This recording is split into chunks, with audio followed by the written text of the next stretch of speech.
podcast tricot numéro 15 et c'est parti!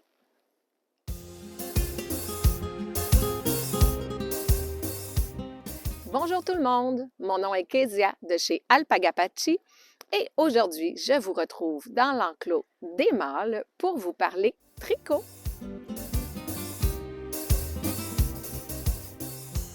Commençons tout d'abord par ce que je porte.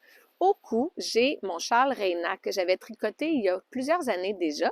Bon, je m'aperçois à l'instant que je ne vous avais pas présenté ce projet, donc je mets ici une photo de mon projet sur Ravelry. Sur ma tête, j'ai une autre tuque, en fait le Cinder Smoke Hat. Lui non plus, je ne vais pas m'y attarder très longtemps parce que ça, je me souviens que je vous en ai déjà parlé. En fait, j'avais réalisé ma première lors du test knit du modèle. C'est un modèle de Kalura Hudson. Et la première, je l'avais tricotée dans un blanc naturel. Mais bon, comme je l'avais vraiment beaucoup aimée et puis que la première ne m'était pas destinée, j'ai décidé de m'en faire une cette fois-ci pour moi, pour pouvoir la garder. Donc, rapidement, un petit résumé, c'est un patron one size qui se fait avec une fibre bulky. Dans mon cas, j'ai pris du 100% alpaga du Québec. Et puis, ça se réalise quand même assez vite. Ça se tricote avec des aiguilles US 7 et US 10. Le patron est en anglais. Donc, voilà, celle-ci, c'est la mienne. Mais j'avais envie cette fois de faire les mitaines qui vont avec. Je n'avais pas encore tricoté ce modèle-là, donc lui, je vais prendre le temps de vous en parler un petit peu plus. Comme vous voyez là, le motif sur les mitaines, c'est le même motif que vous retrouvez sur le chapeau. Donc, c'est vraiment un bel agencement, là, ça va ensemble. Vous aurez deviné que c'est aussi un patron de Kalura Hudson qui s'appelle les Cinder Smoke Mitten. Donc, dans le même thème, avec le même motif. Je le rentre là, dans mes manches pour que ce soit plus confortable. Donc, celles-ci aussi sont disponibles sur Ravelry. En anglais, au coût de 6 $ US le patron. C'est un patron qui est paru en 2016 et il se réalise avec la fibre bulky des aiguilles US 10, donc 6 mm, et US 7, donc 4,5 mm. Bon, je vous disais que ça prenait deux sortes d'aiguilles, mais dans mon cas, je n'ai pas pris les deux aiguilles. Je vous explique pourquoi. C'est parce que la première aiguille, la plus petite, devait servir pour ici, au niveau du début du poignet, faire un montage tubulaire cast-on qui demande une aiguille plus petite. Moi, ce que j'ai fait, c'est que j'ai fait tout simplement un long tail cast-on bien ordinaire. Alors, j'ai commencé directement avec mon aiguille US 10, puis, bon, là, je vais remonter mon manteau pour que vous puissiez voir.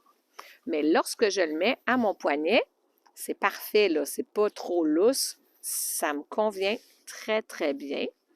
Donc, j'ai fait juste un petit cast-on bien ordinaire directement avec mon aiguille 10 et j'ai commencé à faire les côtes avec la même aiguille.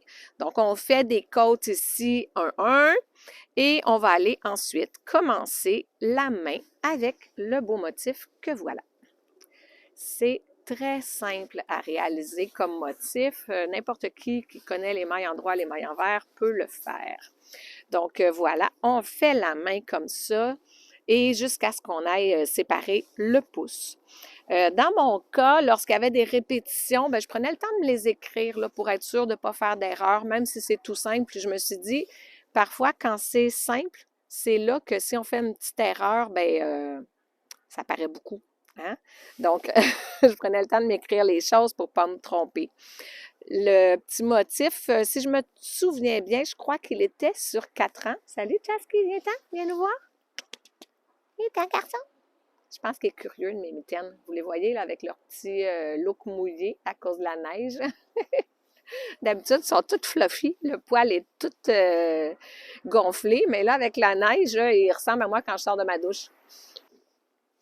OK, je reprends. Il y avait un gros camion de déneigement. Je crois que vous ne pouviez plus entendre le son de ma voix.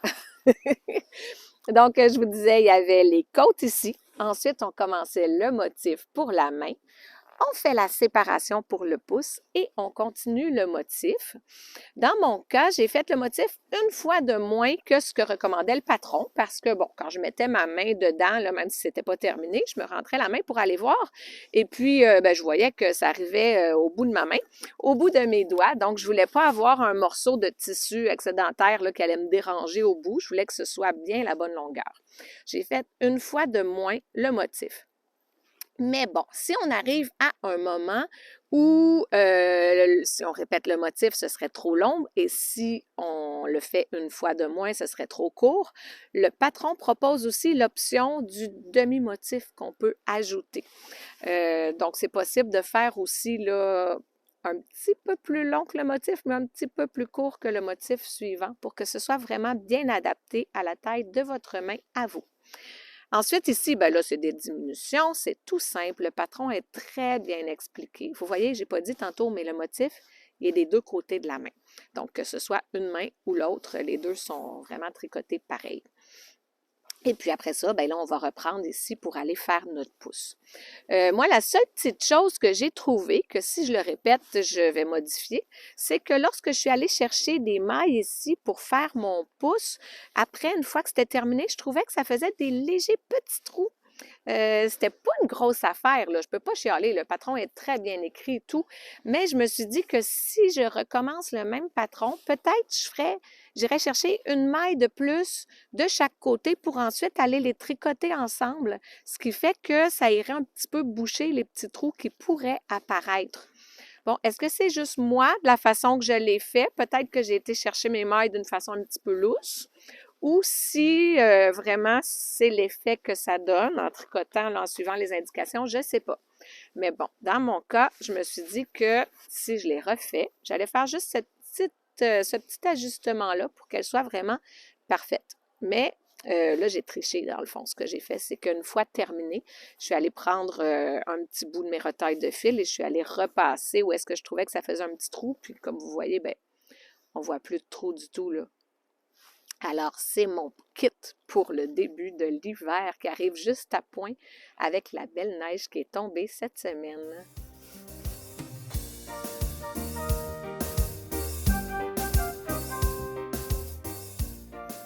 Bon, le prochain modèle que j'ai tricoté, je vais vous le montrer, mais je ne vais pas vous recommander nécessairement le patron parce que j'ai fait tellement de changements sur le patron que j'avais que je me dis, bon, à ce moment-là, ce que j'ai ne correspond pas vraiment au patron que j'ai utilisé pour le faire. Mais je ne peux pas non plus vous dire de ne pas prendre ce patron-là. Je m'explique. C'est que en cours de réalisation, pendant que j'ai commencé à les faire, à un moment donné, ce que je lisais dans mon patron ne correspondait pas à ce que je voyais entre mes mains apparaître. À ce moment-là, je me suis posé des questions. Je me suis dit, ben voyons donc, qu'est-ce qui se passe? Comment se fait-il que j'ai pas le même nombre de répétitions, par exemple, ici, là, au niveau du pouce?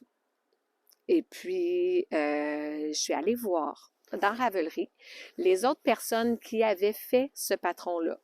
Personne ne mentionnait d'erreur dans le patron. Personne ne mentionnait de modification au patron. Donc, je me suis dit, ben voyons donc, ça doit être moi, je suis dans les patates. Mais non! Pourtant, je suivais vraiment le patron, puis c'est vraiment ce que ça donnait. Donc, j'ai regardé dans ma bibliothèque Ravelry, je me suis dit peut-être qu'il y a eu des modifications au patron, mais le patron n'y apparaissait plus. Alors là, la seule explication que je vois pour ce patron-là, c'est que probablement qu'il y a eu une version gratuite dans laquelle il y avait des erreurs, que celle-ci a été retirée de Ravelry et qu'elle a par la suite été remise sans erreur comme une version payante. Donc, à ce moment-là, moi, je me suis débrouillée. Ce pas les premières mitaines que je fais. Donc, j'y étais avec essai-erreur d'une façon logique et j'écrivais ce que je faisais. Puis, la deuxième main, je l'ai fait pareil. Mais ça ne ressemble pas au patron que je voulais prendre au départ. Je vous dirai pas de ne pas prendre le patron, je vous le mentionnerai pas non plus parce que d'après moi, la nouvelle version doit être bien arrangée puisque toutes les personnes qui l'ont faite avaient des bons commentaires sur celle-ci. Dans le fond, j'ai commencé ici avec un longtail Caston, des côtes 2-2.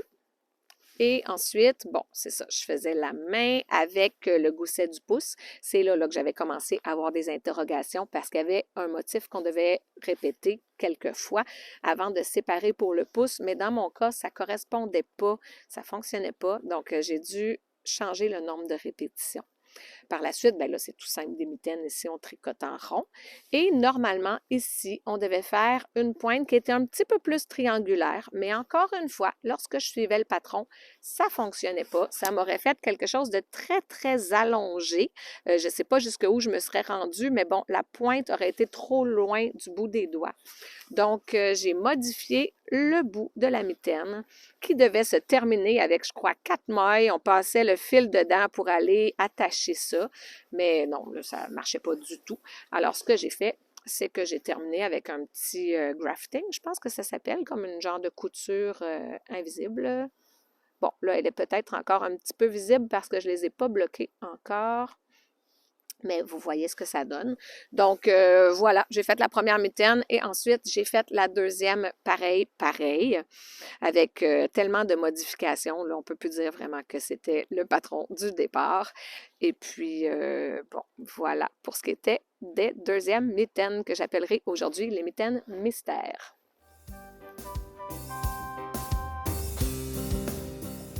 Avec la même fibre pour la terminer, je suis présentement en train de faire un autre chapeau. Ensuite, bon, ce sac-là sera complètement vide, mais bon, je vous présenterai pas le chapeau lors du prochain podcast parce que c'est un modèle que j'ai déjà fait, comme celui-ci.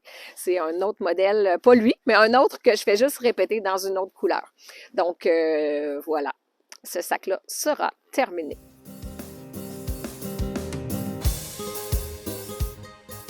Avez-vous vu ça? Golden Roses derrière moi est en train de manger de la neige. Un vrai bébé.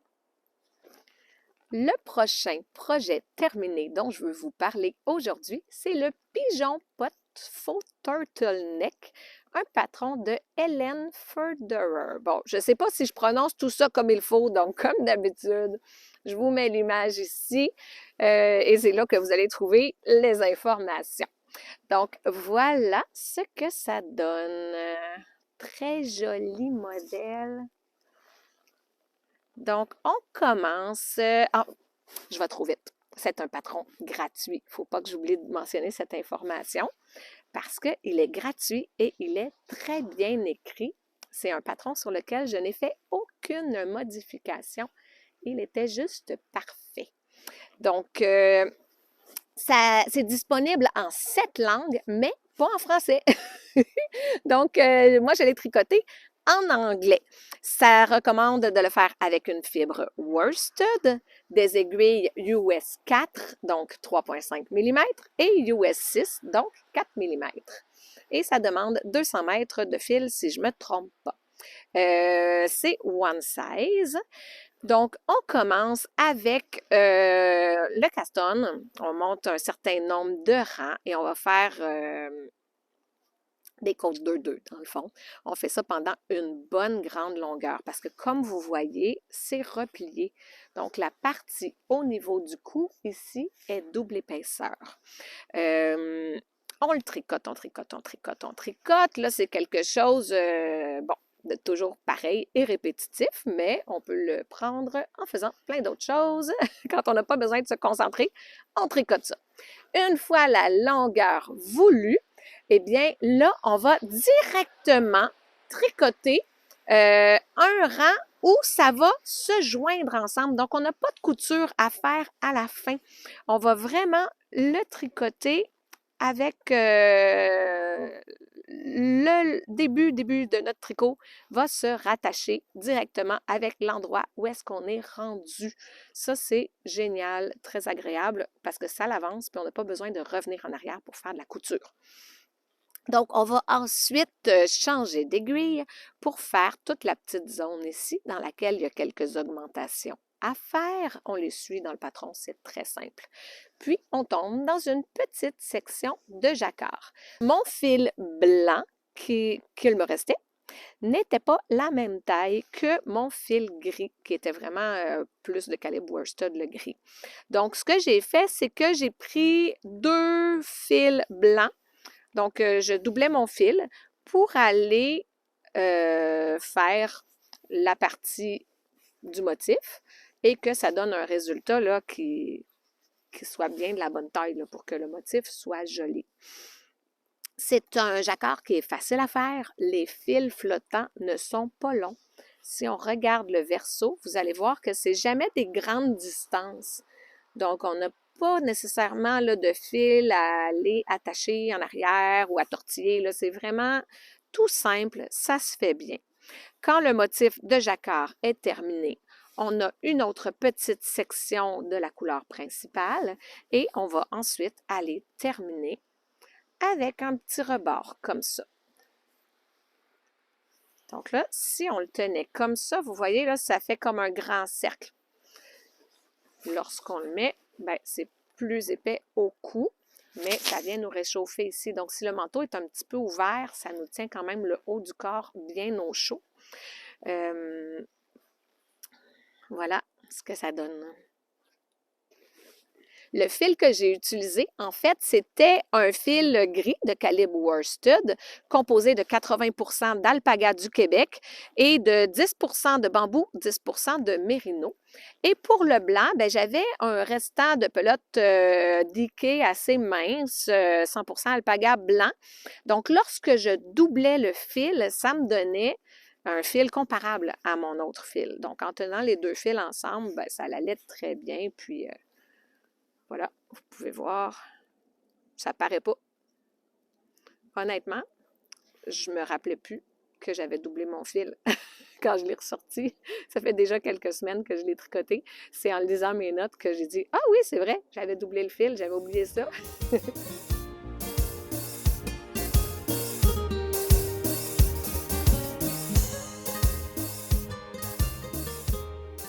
Bon, cette fois-ci, je n'ai pas que tricoté, je me suis aussi remis au métier à tisser avec un projet bien simple, c'est celui-ci. Un beau châle, tout égal, tout pareil. Voilà la largeur que ça donne. Oups là. Donc, ça donne cette largeur-là. On peut le porter comme un châle ou encore comme un foulard tourné autour du cou. Donc, je l'ai fait avec la fibre de ma belle Gracia. Donc, 90% alpaga du Québec, Gracia, et un petit 10% de bambou dedans. Donc, lorsque je m'approche, là, il y a des flocons de neige, mais outre les flocons de neige, le blanc que vous voyez, c'est un petit peu de bambou qui a été mélangé avec la fibre de mon alpaga. Donc, j'ai fait un tricot, pas un tricot, un tissage tout simple, sans motif, juste la fibre, comme ça, qui est déjà en soi belle. Surtout quand ça vient de mes animaux. On dirait que je regarde ça, puis même si c'est tout pareil, tout égal, il n'y a pas de torsade, il n'y a pas de motif, il n'y a rien de spécial, mais c'est spécial pour moi quand je le regarde.